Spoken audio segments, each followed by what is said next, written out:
I was driving down the road last week, feeling like I was late for an appointment, when I caught a glimpse out of the corner of my eye of a lady that looked familiar.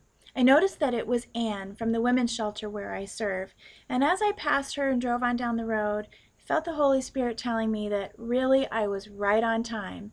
I needed to make a U-turn and go back and talk to Anne. Well, what I didn't know was that Anne was standing there at the bus stop under that tree, and at that moment she was crying out to God. She had just left an evaluation to enter a program with the Red Cross for becoming a certified nursing assistant. She had been at the women's shelter for about a year, trying to begin a new life for herself. But that day she had taken a test and she had failed the mathematics portion, which eliminated her from the program. In 1 week, she would have the opportunity to retake the test, but she knew the math was way beyond her.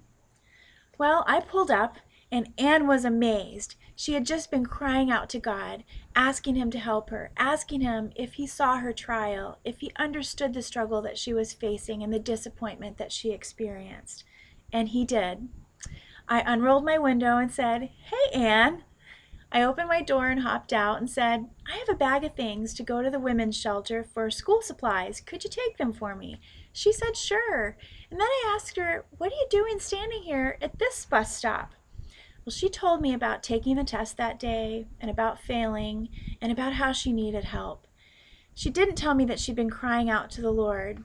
Before she could, I told her, "I think I have someone that can help you. I happen to know someone who is a fantastic math tutor. She's a missionary friend of mine who's home on furlough, and right now she has time that she could help you." So that night, I called my friend, and by the next afternoon, the two of them were at the shelter working hard on math preparation. For 1 week, they worked hard together trying to prepare for the second taking of the test. 1 week later, Anne took that test. And not only did she pass, but she passed with flying colors.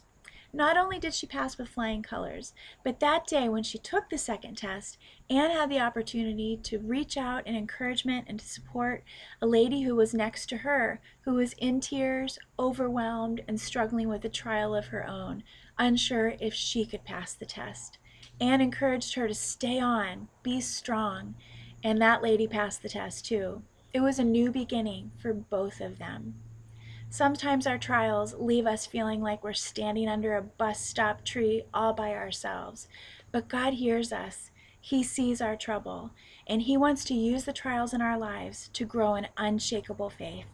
How is God using trials in your life to strengthen your faith right now?